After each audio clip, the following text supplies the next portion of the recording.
287G program is a federal law. It was signed in 1996 as part of federal law.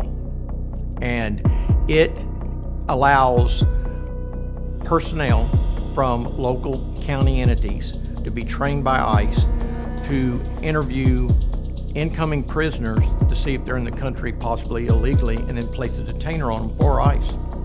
287G started after it was signed into law in '96. Harris County Sheriff's Department was the first department in the United States to obtain interoperability with ICE in 2008. The 287G process is we have prisoners that come in, they're arrested for other crimes. It could be public intoxication all the way up to murder. After they come into the processing center, they're asked 2 specific questions that would tag them to be interviewed by ICE if they couldn't answer them. Then they're interviewed by ICE.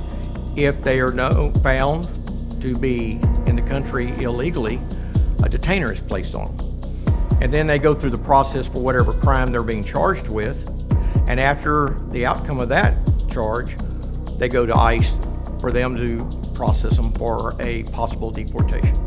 The citizens of Harris County, and actually the entire state of Texas, benefit from the 287G program because, again, we're using it as a legal means to get potential criminals off the street.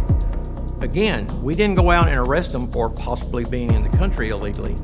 They're being interviewed because they're brought into the processing center at the Harris County Sheriff's Department for committing a crime against a person or property, or both.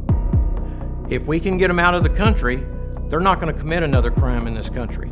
In practicality, the 287G program ended because the now acting sheriff decided that it was controversial and that the $600,000 he was spending for the 2 deputies and 7 detention officers' salaries, that those personnel could be better used somewhere else.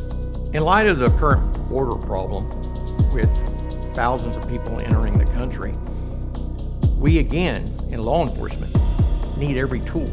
287G, as I previously mentioned, targets these people that commit crimes after they come in the country, and then it allows us to remove them from the country so they cannot commit another crime here against person or property.